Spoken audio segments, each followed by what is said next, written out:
Welcome to another episode of the Primal Edge Health podcast. I'm Tristan, and today we're talking to Andrew Scarborough for the second time.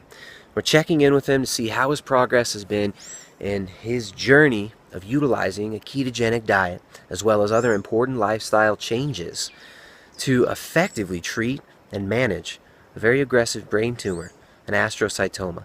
So last time we got into Andrew's story and talked a little bit about how he came to utilize diet and some lifestyle changes as a treatment for cancer.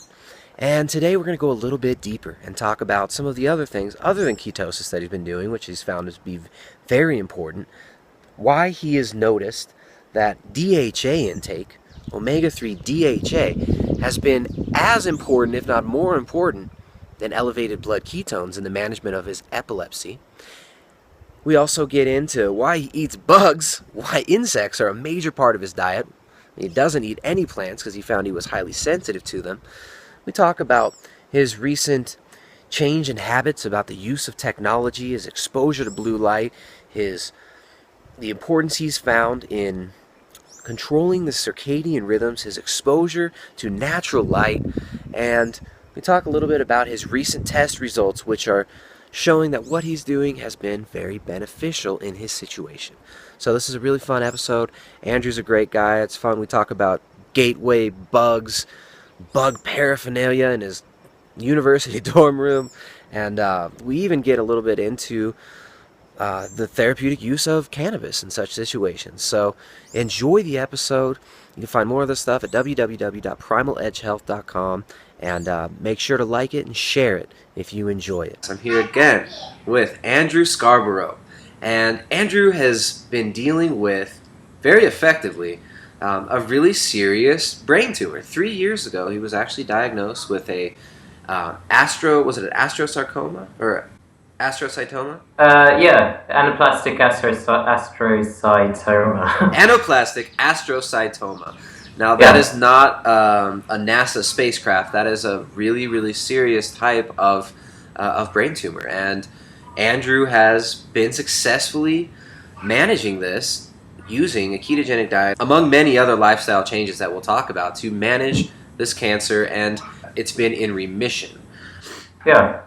And with brain tumors in particular, well, brain cancer, it's very difficult to actually see on the scans what's going on. It's quite ambiguous because these tumors are typically very infiltrative, so they will be quite diffuse and go into healthy tissue in the brain. So we can't actually see a lot of what's going on. So it's kind of difficult to have a proper, a proper idea, for want of a better word, of what's going on. It's really hard to visualize what's going on inside the brain when we're limited to certain tools for peeking in and looking at the situation in there. But Andrew's been taking a really dynamic approach to treating his brain cancer, and after being a little bit, I guess the word would be, disillusioned with some of the treatments that he was given in the beginning, he made some drastic lifestyle changes that including going on a diet which would put him into deep ketosis. I thought it would be great to have Andrew on again and talk a little bit about the progress he's made recently in the last year and less, and talk about some of the things that he's implementing and some of the discoveries that he's made on how he can effectively manage the seizures that tend to come with having a traumatic brain injury such as a tumor. Let's go from the broad and then narrow into the specific a little bit later, because if we just jump right into some of the specifics, some people might think it sounds really extreme what you're doing, because you take a very different approach than most people. So let's talk about what you've been doing to actually manage your cancer and keep your brain balance and your brain chemistry under control. Okay, well, going from big to small, I'd say macronutrient-wise it's 85% fat, 15% protein.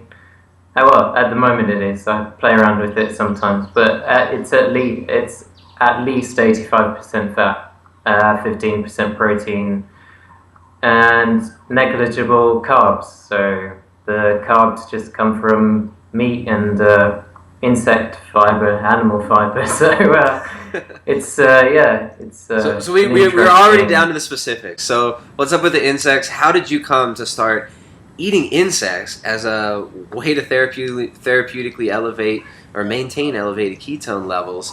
And what is it that led you to kind of cutting out most plant foods? I know we hit on some of this in the last interview, but let's rehash it so people can understand where you're coming from. I mean, it's like you probably didn't just wake up one day and say, I really want to eat some bugs today. So how do we get here? Yeah, I never really considered it before. I kind of fell into it after a long journey of experimentation. So everything I've done has been trial and error, from my symptoms and just keeping a food and symptom diary. Because when I started on a traditional ketogenic diet, I failed miserably, and I actually felt worse than I definitely should have done. And I thought, this is an anti-inflammatory diet. Why am I getting these migraines? Why am I still having seizures? And then I just kind of gradually it actually got to the stage where I nearly went blind as a result. And I'm kind of laughing, but it's not funny. I can laugh at it now. You weren't laughing at the time. I developed symptoms. I developed symptoms that were kind of just bizarre. That were what would happen is my temporal arteries became so inflamed that I began to have visual disturbance and felt like I was going to pass out all the time. It triggered lots of seizures. I went to hospital a few times for it, just from collapsing. And they wanted to put me on steroids, and I kept saying no. And I just looked at my food and symptom diaries, and I noticed a correlation between foods that were high in salicylates and my migraines and my symptoms and the inflammation that I was experiencing. Just to explain what salicylates are. So salicylates are, it's kind of like a mechanism that plants have to stop you eating lots of them. So it's kind of like a fight or flight mechanism that plants have, because animals can kind of run away, but plants can't. So you're talking about broccoli venom. Yeah, broccoli is quite high in salicylates, and a lot of traditional ketogenic foods. So I kind of thought, I'm in trouble here. I need to be a bit creative if I want to continue on this diet, or I'll just give up. So I was quite persistent, and I just thought, well, I have a background in nutritional therapy, because I was doing a master's in it before my diagnosis, and I just thought, well, what foods can I have that are ketogenic, and also bearing in mind that I noticed I was sensitive to dairy as well, which was kind of a good thing, because when I'd studied cancer biology, I realized it's probably not a good idea to have a ketogenic diet that has lots of dairy in either.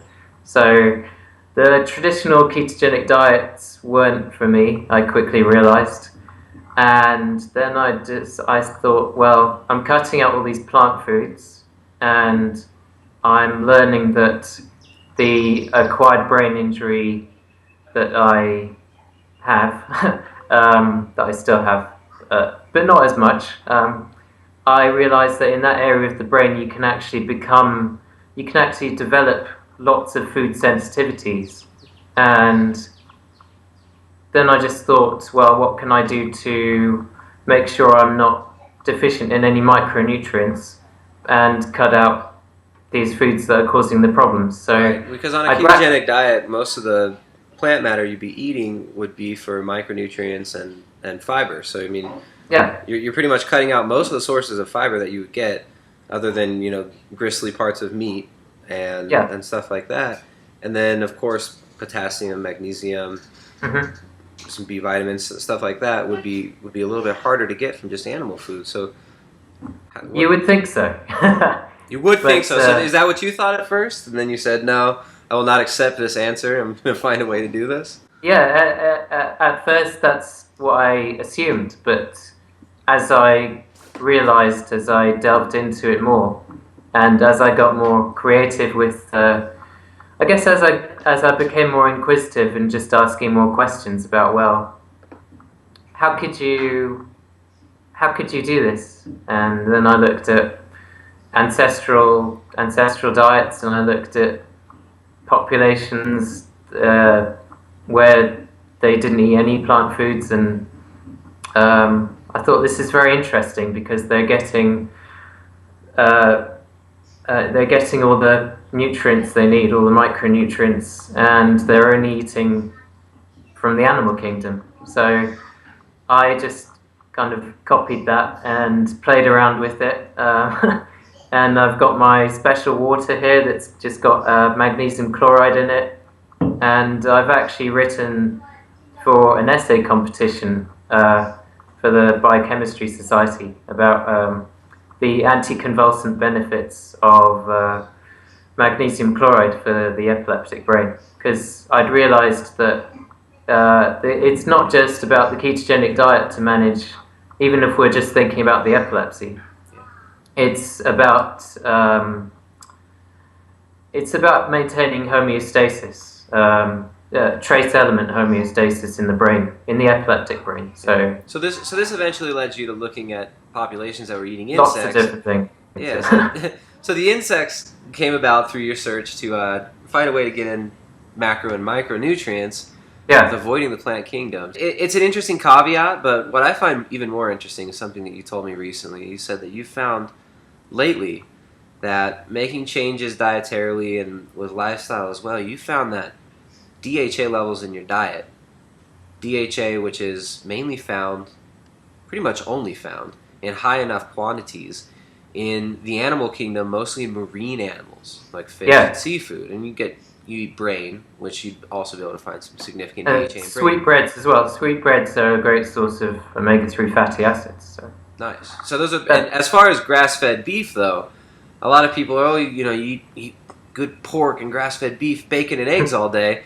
That's really not going to be giving you the ideal ratio of omega-3 to 6 or sufficient quantities of omega-3 fatty acids like DHA and EPA. So how did you find that? What do you mean when you tell me that you found that DHA levels can be as important, if not more important, than high blood ketone levels for maintaining the homeostasis that your brain needs to stay convulsant or say seizure-free?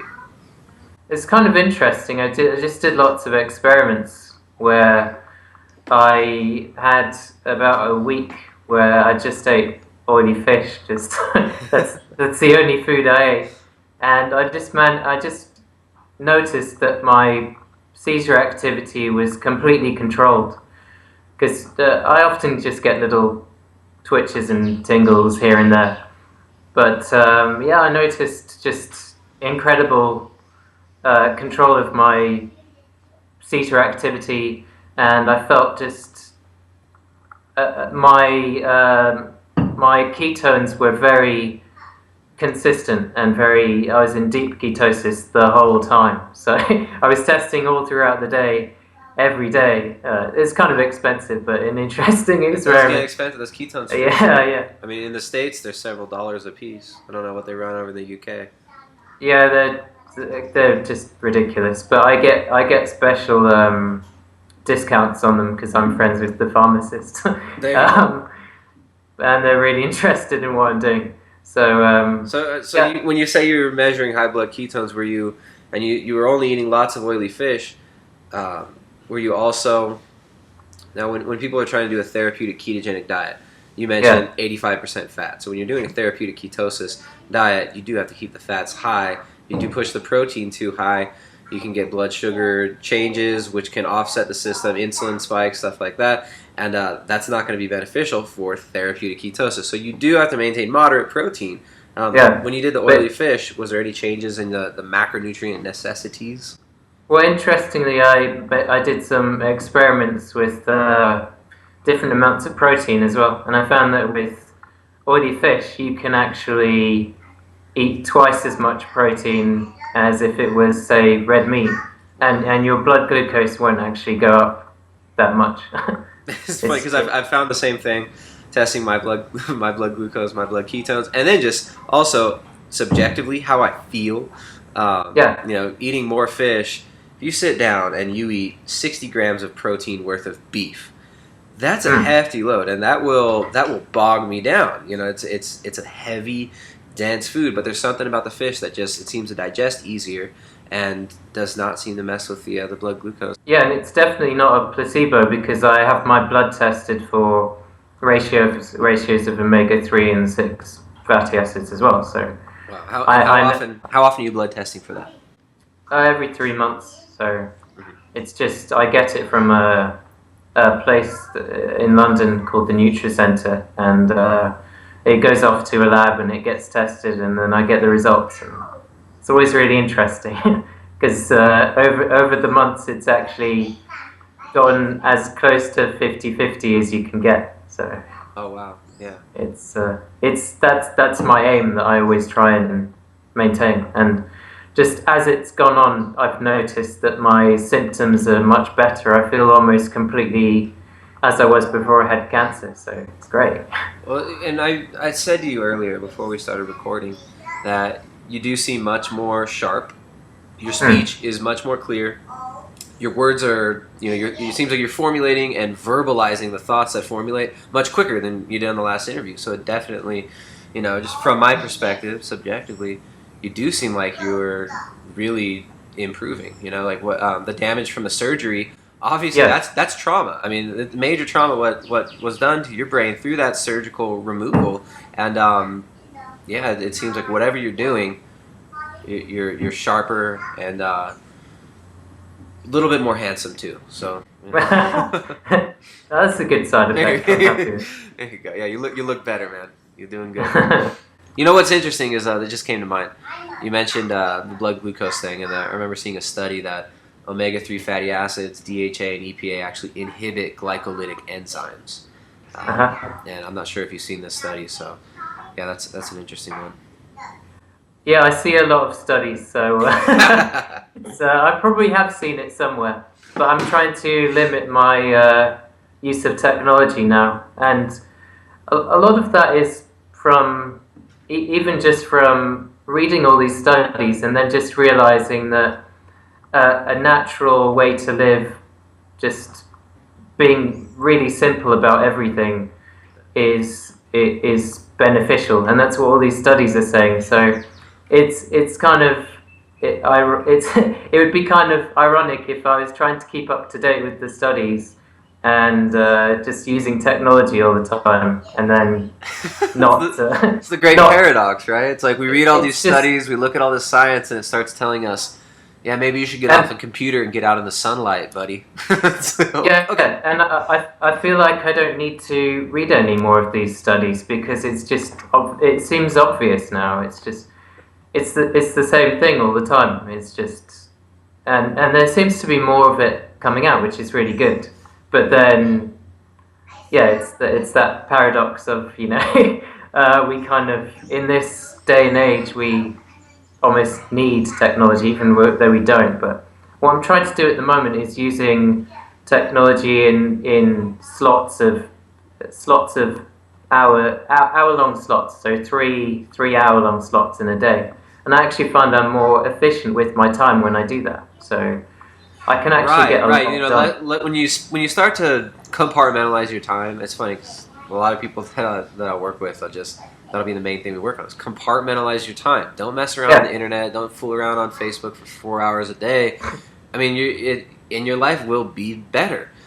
And and the whole circadian rhythm thing is so fascinating. That seems to be the new frontier. And every time I go on my Facebook page, somebody else is posting up some new studies about how circadian rhythms affect, blood glucose, biomarkers, inflammation, and stuff like that. So.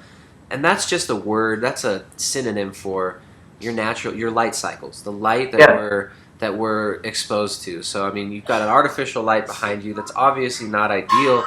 And while the sun's out, we should be exposed to natural sunlight, full spectrum sunlight. And when it's gone, maybe we should not be exposed to artificial light so we can create melatonin and sleep. So, implementing things like this, have you found that this also has a significant benefit for your overall health and the homeostasis? Yeah, definitely. I think I've had more focus more attention on that recently, and I'm actually getting a special light that actually goes with the. I don't know how to put it, but what kind of a light is it? Is it UV light or? I'm not exactly sure, but it costs a lot of money. If it's expensive, it's got to be really good. So it's got to be good. It better work. I need to look into it more, but I am definitely going to get one. I'm just trying to work out the best kind of light to get, because there's a few that are similar. So yeah, I need to think about that a lot. But I have been making sure that I don't have light past 6 p.m. Unnatural light. So I do find that's beneficial, but I don't try and sleep at a certain time, because I've noticed that I just sleep at really random times anyway, but I always wake up at the same time. So do you use candles, or what kind of light do you use when it gets dark over there? Yeah, I use candles even though I'm not supposed to. Oh, there you go. So you're in a university dorm room, right? I get told off, and have to hide the insects as well. You gotta hide the insects. Yeah. Because I've tried to breed them a few times, but they keep dying because the temperature is too.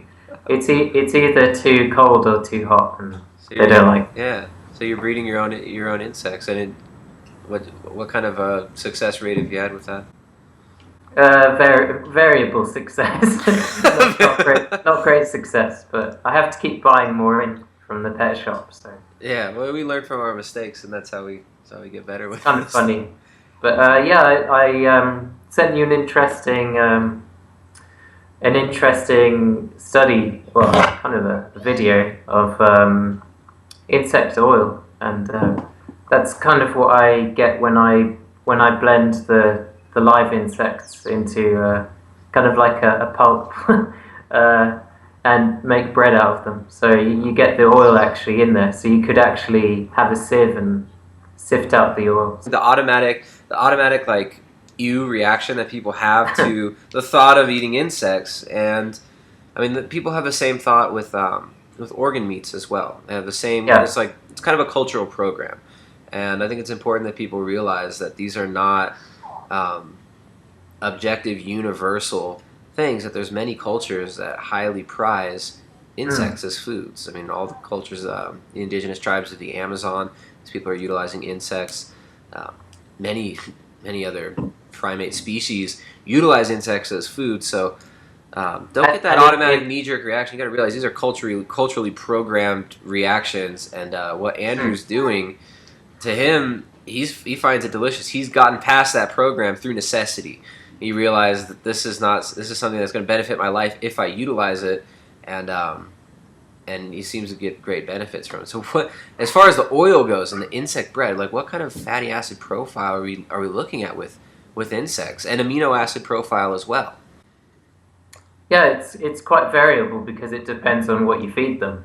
But typically, the fatty acids that are often compared with, in terms of comparing with oily fish, are from black soldier fly larvae, which they have in studies they've been shown to be comparable to many types of oily fish, if not better. So what are they fed? Well, they just eat from compost, so they actually have many benefits. They have antibacterial and antifungal properties. They also contain lauric acid, which is contained in coconut oil. So you could actually feed them coconuts also. So they would get the benefits of the MCTs and everything. It's just insects are really handy because you can feed them. You can feed them anything just anything you want to get the benefits that you want from that. So you're gonna breed black soldier flies. What's the first step? You got to get the larva. Yeah, and then you would just have them in a compost heap because in this country they're actually not native to You're to the bringing country. invasive So species in the yeah, UK? so Are so they invasive? I'm not actually allowed to. I'm not. I wouldn't be allowed to have them in my garden, but I could have a little a little box of them. Yeah. But Where are they native to, the black soldier fly? I don't actually know, but somewhere really hot and exotic. Okay. But definitely not England. Black soldier fly larva. So you got the black soldier fly larva. You got a big compost heap. I mean, that I'm just picturing my compost. Usually smells pretty gross, and once it starts fermenting, you get a lot of fruit in there. Daughter eats a lot of fruit, and yeah, you have to be careful when you're collecting them. Yeah. How do you know they're clean? Because they could have all kinds of weird bacteria all over them. You have to rinse them quite a lot and boil them. Uh-huh. It's a long process. It's kind of like collecting garden snails to eat because you can eat them as well, but they take a lot of preparation. So what do you think is what's the most practical insect-based food as far as mass production or sustainable home production? What would be a benefit? Because it sounds like the soldier fly larva pretty difficult. I mean, you're gonna it doesn't sound very appealing to most people. What would be a good beginner? I mean, I used to have bearded dragons, and I feed them crickets. And I started looking into breeding and keeping and breeding my own crickets, and never ended up doing it. But it didn't seem very difficult at the time. Crickets are kind of the gateway bug. So when people are starting to eat insects, they typically start with crickets, and I use crickets, for example, to ground up crickets to make cricket flour bread, which is just crickets. Ground up crickets, an omega-3 enriched egg, and loads of fat, so loads of animal fat. Wow. And it makes a nice, convenient bread for me to have when I'm out. So I only eat twice a day now, so it's handy to have if I have to go early in the morning and just have it on my commute to uni. So it looks like brown bread. So people just ask me, I thought you say to me, I thought you were on a ketogenic diet. Why are you eating bread? And then I explain to them what it is, and they just have this kind of shocked look on their face, but also they're also very interested in it. And I have that, and I have a waxworm bread that I make as well, which is something I've... So waxworms, as far as production, how is what's that like? Is that an easy one to produce and breed? Well, they live in beehives, so you kind of have to just feed them lots of honey, and it just makes them nice and fat. So they they have quite a nice fatty acid profile. They're the perfect ketogenic insect. And I actually learned that from a lady called Daniela Martin, who has a book out called Edible, and it's the first book I read on when I was looking into insects as a food, and I just realized how nutrient dense these insects are, and it just makes sense that they also have high amounts of magnesium and calcium as well, and all these things that would be beneficial for someone on a very strict ketogenic diet, where you can get these problems. The waxworms, it sounds like, since they eat a lot of honey, people say that honey is one of the best sources of B vitamins. Yeah. So they're converting something that I can't eat into a nice nutrient dense package that I can put into bread, and it's now. Have your friends tried your bread? Your friends ever eat it? They have, and they've done it unknowingly, so they haven't known that it's insects, and they've actually enjoyed it, and then I've told them afterwards. So and what was their reaction afterwards? Just very shocked, but very surprised that they liked it, because they didn't think that they would. And you also get the benefits of the benefits to your gut microbiome from the animal fiber in the insects, because that acts as a probiotic. So animal fiber is a good thing. We always think about vegetable fiber, but people don't realize that on a zero carb diet you can actually get fiber from animal fiber. So I eat the skin off various fish. I eat the eyes and everything, even though the eyes isn't fiber. But I'm just saying that fish eyes are amazing. See, people assume that these non-traditional cuts are going to be gross for some reason, and I think if you take for the people who are really uptight about these things and make feel uncomfortable when they're think about eating different food sources, try fish eyes. Next time you cook a whole fish, eat the eyes. They're delicious.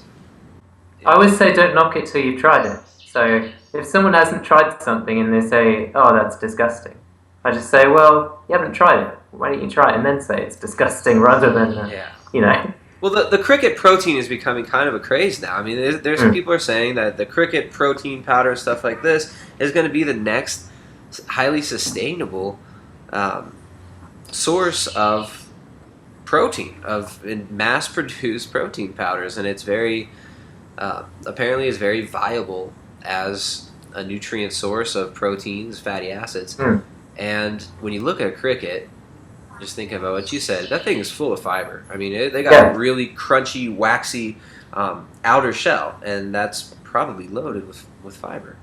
Yeah, and we need to look at the benefits of all these thousands of edible insects as well, not just the crickets and locusts, which are very lean insects. So in Chinese medicine, they actually use lots of these different insects as drugs. So they actually have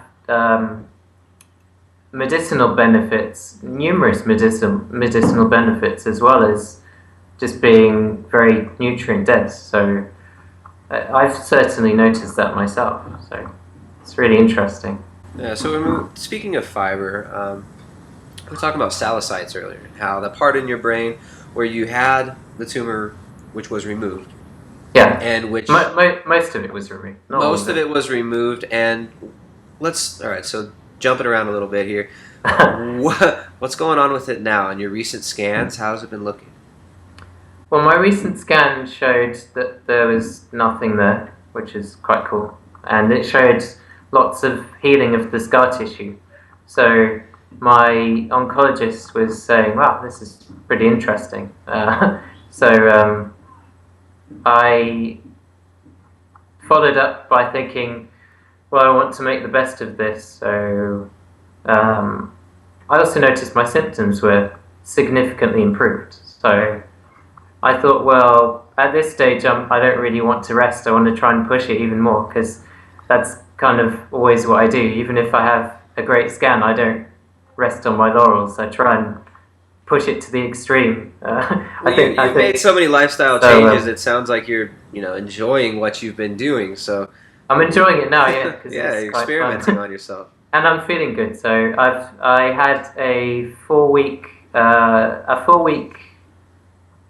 cycle. If you want to, 4 weekly cycles of every weekday having hyperbaric oxygen therapy, and that was a really interesting experience, because when you have epilepsy and you're going and you're having hyperbaric oxygen therapy, you kind of are more aware of the epilepsy. So now, what affects? All right, well, let's put that on pause and let's go back to.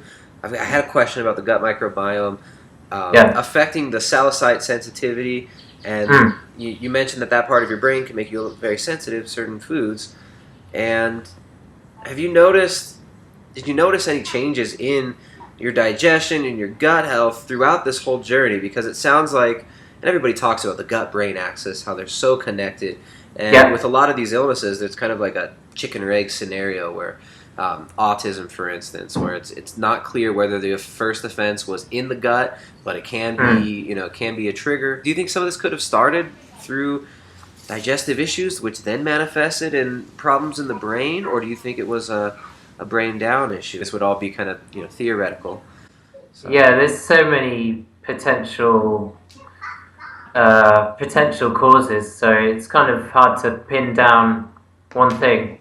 But I have noticed my digestion is significantly better, but I guess I was eating significantly more, so and a lot more carbs, obviously. So my diet was my diet was completely the opposite of how it is now before I had cancer. So it's kind of hard to say, but for brain cancer, the only causes I know that have been the ones that are most striking to me that seem obvious are vinyl chloride, which we see in cancer clusters, mostly across the US actually, and ionizing radiation. Those are the only two definitive causes that we've seen. Where does vinyl chloride come from? So vinyl chloride is actually in a lot of things. But the cases where they've seen the cancer clusters have actually, the biggest one and the most recent has been in McCullum Lake in the US, a massive cancer cluster where just about everyone in the town had a brain tumor diagnosed in a very short space of time, and Dow Chemical was sued for billions of dollars quite recently from that. So that's the most striking one that we've seen, and also in baseball as well. There are a few teams where it just seemed to happen constantly, where players were getting these glioblastoma brain tumors. Right. We've kind of spoken about this briefly. Maybe it was after the last podcast, but did that have to do with the AstroTurf and the? Potentially, but there's also recessive genes. So I had a DNA test many months ago for a variant of xeroderma pigmentosum, and xeroderma pigmentosum is normally a condition where you would be kind of allergic to the sun. So it's actually, there's a variant of it which you can actually go in the sun and you can actually tan. But the thing that they've seen is that when people reach around my age, they develop these astrocytoma brain tumors. And that rather than the risk of skin cancer, they seem to get these brain tumors. But interestingly, recently I had my test results and they came back negative. So I had all the physical characteristics of it, but the test came back negative. So I don't know if that's been... But when we look at genetic testing, are we really looking at cut and stone genetics, or are we looking at expressions of genes that are environmentally determined? Yeah, that was the thing I was thinking about. I was thinking, well, have I epigenetically changed, my genes? We will never know, but it's a really interesting thing because they seemed, it seemed pretty like they were quite convinced that the test might come back positive. Yeah. And then I got a letter just saying it's come back negative, and it's just, I thought, okay, that's interesting because I had all the medical photos taken of me, and they were just saying, yeah, it looks, you have all the characteristics of it, you're the right age, and everyone that age has been diagnosed with these astrocytoma brain tumors, and it's this thing that they've seen. But yeah, really interesting. It came back negative. Well, see, I think it's funny because there's a lot of it becomes almost fatalistic. It kind of instills a fatalistic thought pattern in patients when they're told it's genetic, this is how it is, all I can do is take the drugs I'm given, and there's nothing I can do lifestyle-wise to epigenetically influence myself. I think it's really flawed in a lot of ways and probably not very beneficial to the patient as far as choosing effective treatment and making beneficial changes in your life. Like, you didn't accept what you were told. And for a lot of people, that's like, well, what a horrible patient. this guy's not accepting what the doctors are telling him. He's going his own way. He's trying to figure it out on himself. Good luck to you. But you ended up formulating a lifestyle that works incredibly well for you and for your situation, and you're obviously doing much better. So yeah, that's a fascinating thing, and the whole gut microbiome thing is interesting too. But it's nearly impossible to really test.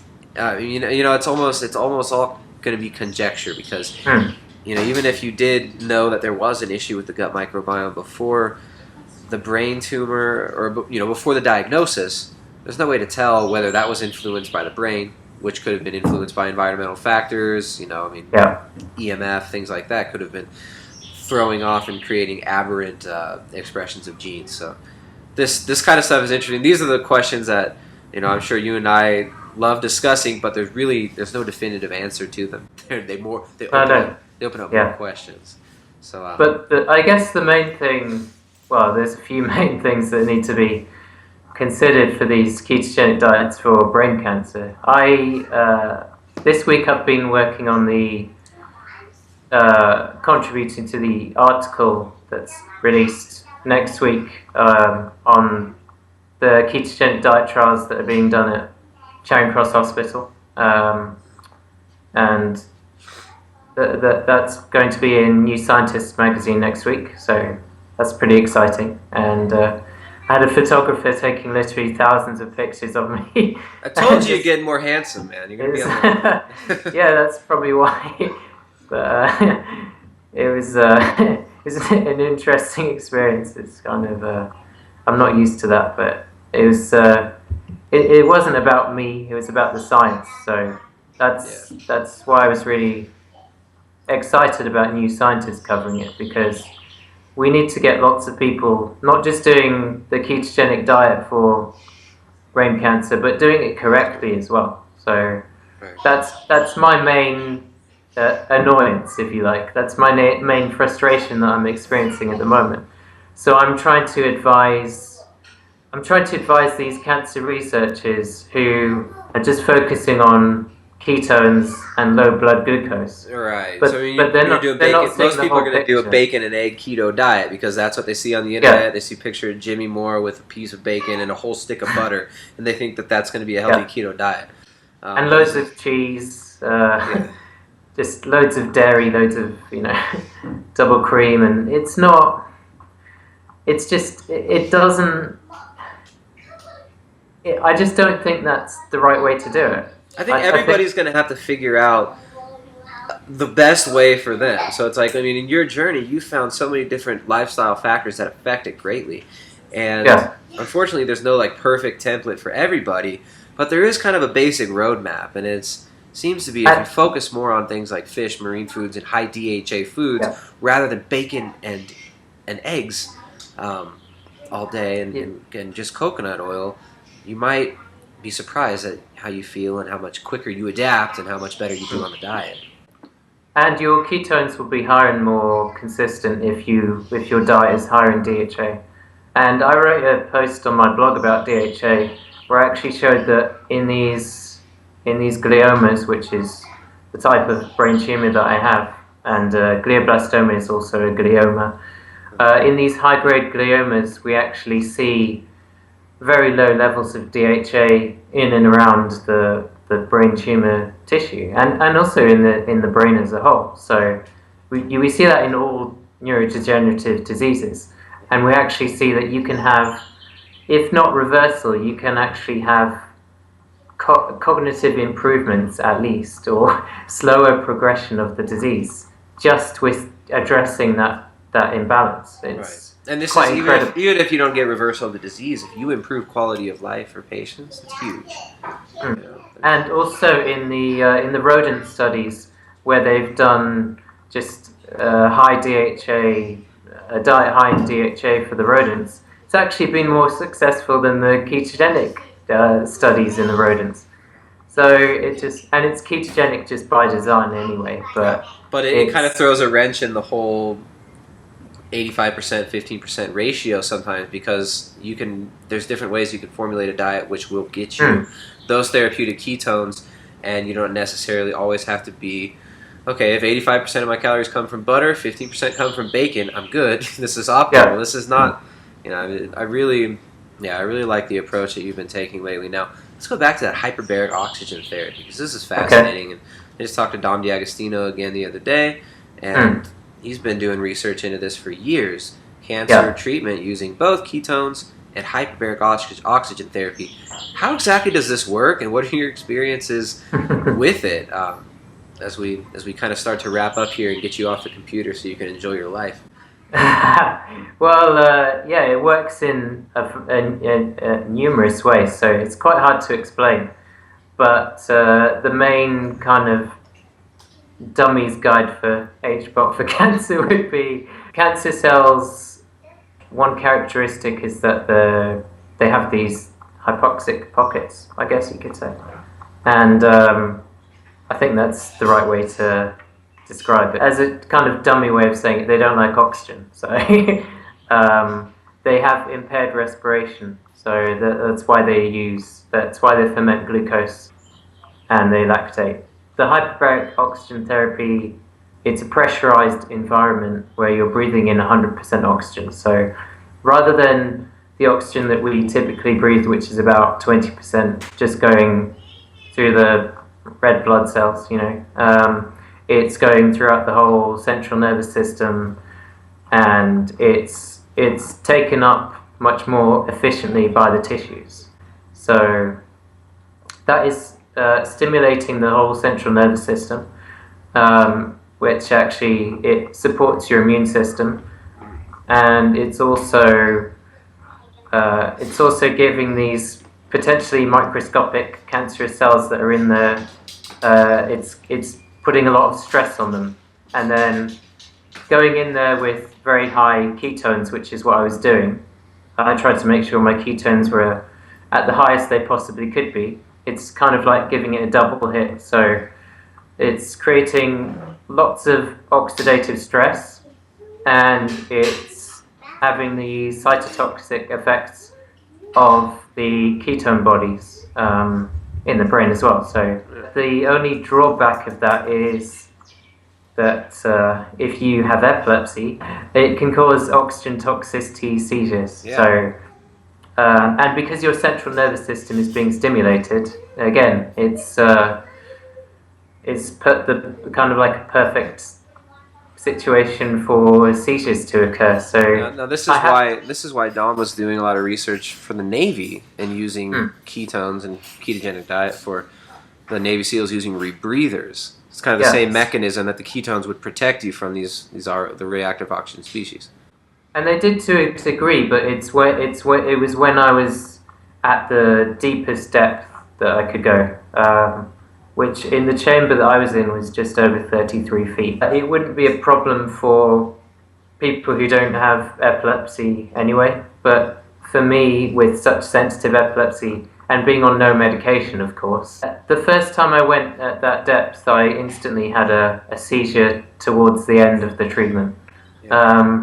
Which was quite terrifying, because I was thinking, initially I was really negative and thinking, oh, is this causing more harm than good? Because in the wrong environment, in the brain, it can actually make the cancer more aggressive, because increase in reactive oxygen species and reactive nitrogen species can actually cause cancer to be more aggressive in the wrong environment. So in the right environment, when ketones are really high and blood glucose is really low, we see in the animal studies that the cancers just disappear. But in the wrong environment, that doesn't happen. So I definitely feel like it's had a significant benefit to me. So I have a lot more energy. My energy is more... I had a lot of energy before, but it was in moments of the day, and now it's consistent, so I can go the whole day and have consistently high levels of energy. So it's definitely done something, but we'll see on my next scan just how much it's done in terms of what it's done to the microenvironment in the brain. So because I have MRI spectroscopy, easy for me to say, because I have MRI spectroscopy, which is using light to look at the biomarkers in the brain, which is so it's looking at predictors for progression of the cancer. So it's looking at elevated levels of copper and iron and a few other things, but mainly copper and iron, which we see in lots of neurodegenerative diseases. So we see that mostly in Parkinson's disease, actually, but we see it also in brain cancer and other neurological conditions. But it'll be really interesting to compare my post-hyperbaric oxygen scan to my previous scans and also my spectroscopy scans. So this is fascinating. I'm looking forward to it in a way. So I don't always look forward to scans because you never know, but because I'm feeling so good, I'm pretty confident about it. As confident as you can be. So. Yeah. Well, I mean, you're taking a whole lifestyle approach. You're doing so many different things. You're focusing on improving so many different aspects of your approach to managing this and to healing some of the damage. And it's great. I think more people need to take a more proactive approach like you have and take responsibility for their own healing and for finding what works for them. So you mentioned also, as we wrap up here, you mentioned that you've actually been able to start exercising a little bit more and actually pump more energy out through your body. You said you've been doing a little bit of resistance training lately, which you weren't able to do before. You said you weren't able to do this before without getting seizures. So it was a huge seizure trigger. So it's amazing just being able to get that part of my life back, because that was a huge part of my life. So I do still do the therapeutic fasts, but that's like a spontaneous fast that I do occasionally just when I feel like it, and that doesn't seem to affect my exercise, which is pretty cool. I'm doing more Pilates kind of exercises, and I actually find that it's not affecting my blood glucose or ketones as it was before either, so that's really interesting in itself. I actually find it gives me more energy and makes me feel just it improves my mental clarity just doing the exercise. I don't know the exact science behind that or the mechanisms behind that, but it's that kind of exercise seems to be best for me because my brain is actually fully engaged and I'm able to have that mind-muscle connection, the kind of neuromuscular proprioception or whatever you'd call it. Right, yeah, it's a huge thing. Is being able to connect to the body and move it efficiently through space is what they say that our brain was developed for. Now, this is also connected. You mentioned posture and how you kind of found that posture and the way you stand and sit also have a big effect. And I notice, like me, you're standing up right now as you are at a desk. So, How has this been? What have you been doing with your posture, and how have you found that this affects your overall health and how you feel? It's actually really funny because you can imagine I'm in lectures a lot, and you mentioned this desk, but it's actually not a standing desk. So I've actually turned it into one by I've got a footstool on the desk, and then I've got my printer on top of it, and then I've got my computer here. So I've adapted it, and I've just made sure that I've made sure that I sit down as little as possible, and I do my exercise in nature as well. So there's loads of green spaces around where I am, so I'm always in the park doing my exercises, and I sometimes do exercises on the train. So it just looks funny, but I don't really care, and it's so funny that people look at me like I'm mad when I'm on the train and everyone's sat down, and I'm just standing and walking up and down the train. And when I'm in lectures, I stand and everyone's sat down, and it's just really funny because it's just not. It's just people are just sat down so much, and it was affecting my energy levels and it was affecting my posture, and because I dislocated my shoulder a few times when I used to have seizures, it was a blessing in disguise that just over a month ago my shoulder popped out again. So I had to have physio for that, and then I got really motivated just to be more active, and just every day since then I've gone out in the parks where I live, and it's just I feel the benefits of that, definitely. Yeah, so there you go. Even if I don't think it's placebo. So. It's definitely not. I mean, you're getting out into natural light cycles. You've seen all the research on circadian rhythms, artificial light, how these things affect us. You're getting fresh air. I mean, this air is charged. The oxygen is clean. All oxygen is clean, but the air is cleaner than it would be in a dusty gym with air conditioning running. So recycled air and germs and dead skin in the air. Come on, it's way better but, out there than it was. Yeah, I also find that my therapeutic fasts are easier as well. They just feel like nothing. I don't think about them. I just randomly fast, and the only thing I think about is that you have to be aware of if you've got epilepsy is when you do a fast, you should address the ionic changes that are happening in the brain. So I make sure that my levels of sodium, potassium, and magnesium are in the right balance to control the epilepsy. So it's very interesting when you see these people doing these fasts and they're just having bone broth, trying to be in ketosis, when bone broth is actually anti-ketogenic because of the glutamine, the high amount of glutamine, and that's why I don't have bone broth. I wouldn't have bone broth doing a fast, and I wouldn't take exogenous ketones either, because I actually find that's I think it's useful for exercise in certain situations, and I think it's useful for people maybe who are having carbs on wanting to eat more carbs on a ketogenic diet for whatever reason. But in my experiments, I've actually found that having exogenous ketones actually make my levels of ketones, blood ketones, and blood glucose more inconsistent. It just throws it off completely. And I don't know if that's having an effect on insulin or something. But yeah, that's fascinating, because I was thinking about, for epileptic children, exogenous ketones could be kind of a game changer, and I wanted to ask you about your experience with that. And that's the opposite of what I would have expected the results to be with that. Yeah, I'm not really sure about it, and also you need to be aware that a lot of the time with these exogenous ketones, they're in a salt form, aren't they? So you need to take into account just not having too much sodium or potassium or whatever's in them to bind them into making a product. So that's the most important thing, just the trace elements and the electrolytes in the brain.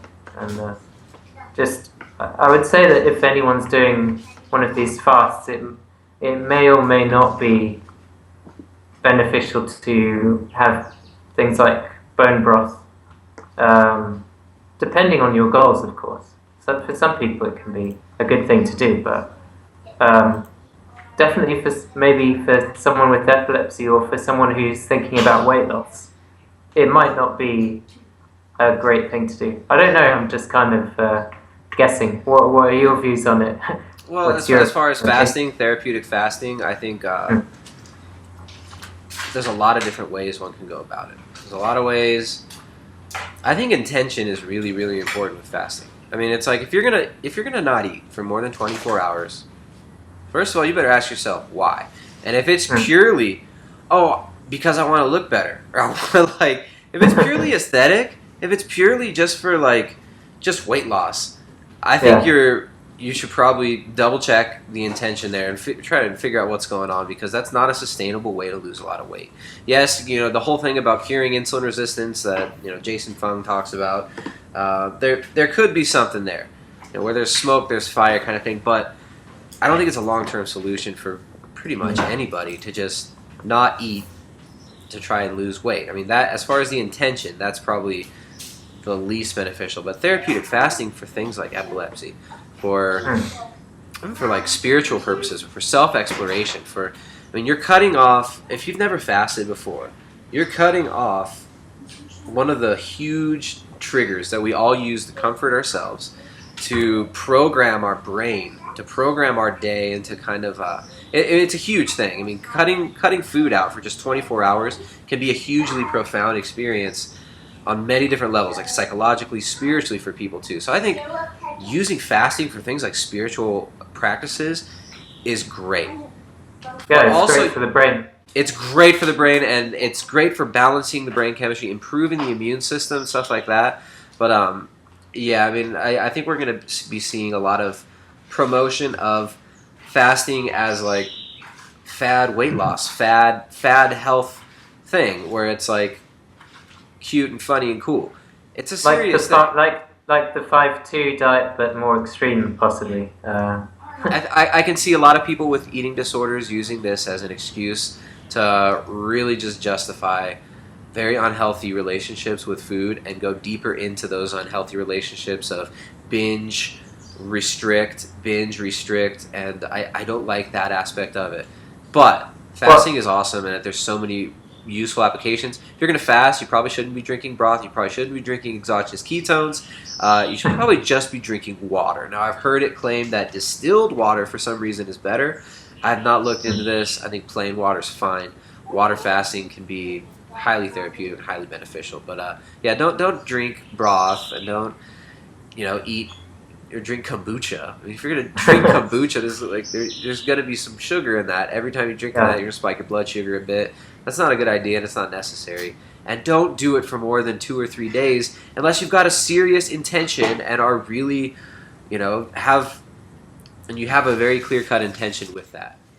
Yeah, I'm a big fan of just having comprehensive blood tests for just for general health. But I have it for different reasons. But it gives you just a nice view of your health by looking internally rather than judging externally. Yeah. So I have a test for C-reactive protein, which kind of puts my mind at ease for the cancer because it's been shown to be a valid test for lots of different types of cancer, not necessarily brain cancer. There's not really any evidence for that, but because cancer is partly a disease marked by systemic inflammation, that's a C-reactive protein test for that. So my levels are very, very low, and that's kind of a good thing. It barely registers. So that's awesome, man. Yeah, congratulations on all. I mean, it seems like everything is lining up really well. I mean, as far as the testing is going, the N=1 test that you've been doing on yourself using different variations of your diet and lifestyle. It sounds like the lifestyle stuff is huge. Yeah, so I mean, we've talked about everything from how managing your circadian rhythms, getting natural light, improving your DHA levels, the variations on ketogenic diets, gateway bugs. Gateway bugs, and you're hiding gateway bugs. You were hiding gateway bugs in your dorm room. You admitted. So I don't know if I'm gonna have to. I know. I hope your professors are your what's it, your RA? That's what they called it when I was in school. They had the RAs, and they were. I hope your RA does not watch this and go search your room for dangerous bug paraphernalia. They might change the rules. I might be allowed to have them. Well, you should, man. But this my medication. Exactly. It's my medication. I should have them. That's what all the potheads say. Well, there's another interesting one. Now, you've mentioned this to me before. How you see cannabis as a very interesting avenue of exploration for seizures, epilepsy, and of course cancer. Now, everybody has probably heard that cannabis can be highly effective against cancer. Now, what's the legality thing in the UK? I mean, is there CBD? Can you get CBD oil there? Okay, yeah. CBD is 100% legal in this country, so it's quite easy to get, but it's quite expensive. So I've experimented with it, and it's hard to say whether it had any effect because I took it when I was having a good moment anyway. You were you were really high off of cannabis when you took it, is what you're saying. Yeah. No.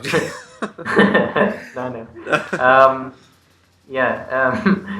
yeah, it doesn't have the psychoactive compound. Important to know. Yeah, it's 100% legal, but it's very expensive. So I only got a small amount to play with, and I'll probably get some in future to do a longer experiment, and I'll record my results from that. But my university is actually doing research on the cannabinoid combinations where they're actually using higher amounts of THC and looking at how that affects. I think it's primarily breast cancer patients that they're looking at, because my university is focusing more on breast cancer. Even though on my project that I'm doing next year, I'll be working with a couple of my lecturers who are focusing more on brain tumors. So that's good for me because it's biased, and also also for it's important for breast cancer research as well, because breast cancer becomes terminal when it spreads to areas like the brain. So it's important for all cancers to help find a cure for brain cancer. And yeah, so we're doing that. And also I wrote in my blog a long while ago about how I had a meeting with the head of research at St George's University Hospital, where I actually had my operation, and they're doing the main work into cannabinoids for lots of different cancers, and they found that it seems to be most effective for brain cancer and blood cancers as well. So that's really interesting. And I had a few off-the-record conversations with him as well that were absolutely fascinating, but I can't share that, unfortunately. But it's really interesting. Here's the thing about that. It's absolutely horrendous that as a society we've accepted the fact that this completely benign substance, one of the most benign substances, and I don't smoke pot, but I think it's absolutely ridiculous that... Yeah, me too. I've never taken it, but I know the medicinal benefits, and I also know that for cancer, people tout it as a cure on its own, but it's not. It's part of it can be part of a very effective metabolic protocol. So yeah, and these things we can't even study. People can't even study these things because of the red tape around it, the demonization of these plants, and it is so ridiculous. I mean, the United States and Ecuador as well, there are millions of people locked in a cage that the taxpayers are paying for. Your tax money is paying to lock people up in a cage because they like that plant, because they enjoy that plant. Now, I used to mess around with it for a long time when I was a teenager and even into my early 20s.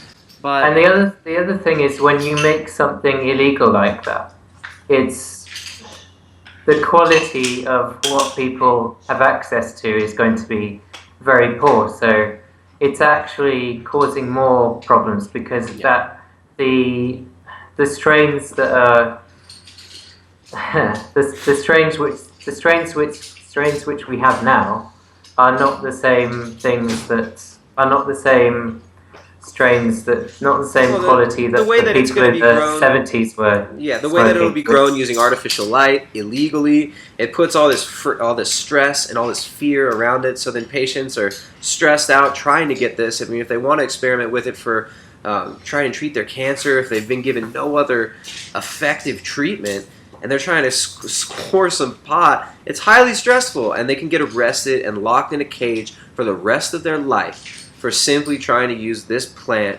which grows all over the place, grows like a weed, and is completely benign. I mean, there's no known LD50 for this actual plant.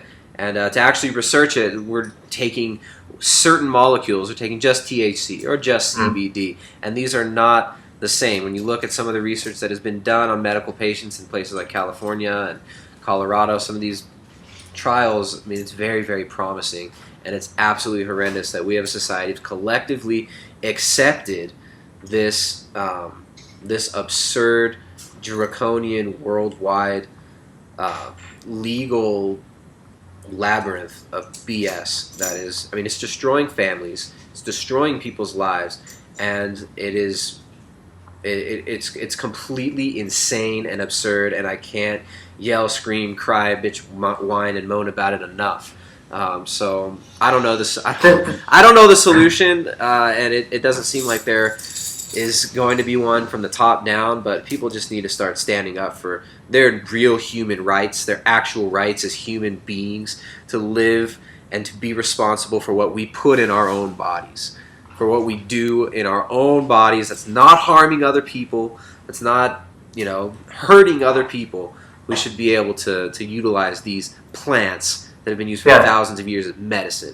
Cancer patients just get morphine at the drop of a hat for pain relief, and it can actually make some cancers worse. So it's just kind of ironic how we could have cannabis oil for pain relief, and that might actually it has benefits for the pain, and it might also have benefits for the cancer. So it's just funny how we're giving these patients morphine, which have psychoactive, problems in themselves, but we can't have patients having cannabis oil. It's just bizarre.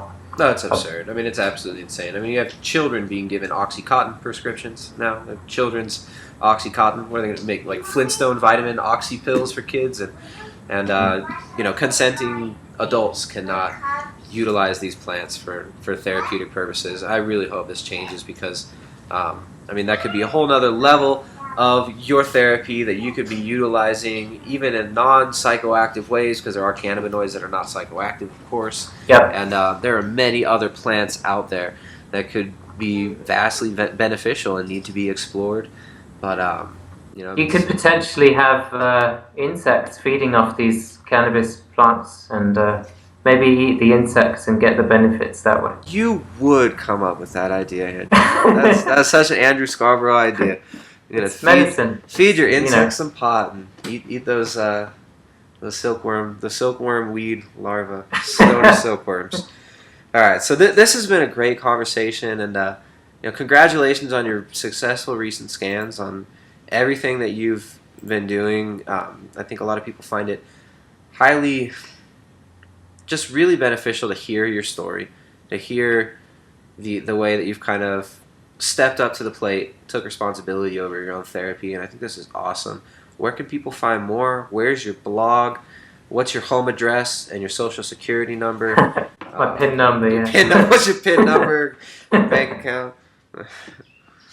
Well, I have a blog which is my brain cancer story. I actually found a video from another person with a brain tumor who had my brain cancer story as his video, kind of video entry. But he didn't do a blog, but I found it recently. I thought it was kind of interesting. Nice. But I don't know how he's doing now, but yeah, he filmed his operation. That's kind of going off on a tangent. But yeah, my blog is my brain cancer story. Twitter is at @scarbs. Facebook as well. I'm probably reaching my friend limit soon, but it's Andrew Scarborough. Lots of brain cancer patients have contacted me and they're on ketogenic diets now, which is fantastic. Lots with the same kind of tumor as me. They tend to be around the same age as well, which is kind of strange, but that's the typical age for this type of tumor. I'm happy to be contacted. I won't get to people straight away, but I try to direct them in the right area, and I post interesting stuff in my time frames that I'm using the internet. I've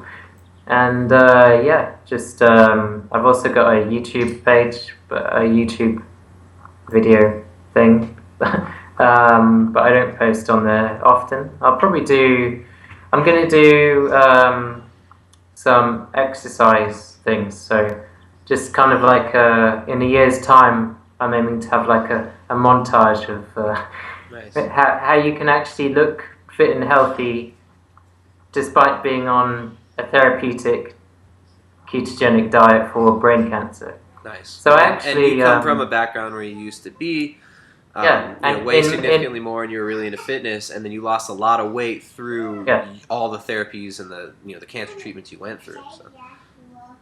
Yeah, and in May last year, I actually achieved quite an impressive kind of very lean physique, just by walking more and just eating as I was eating. So I'm just trying to get back to that again. Maybe even try and improve it.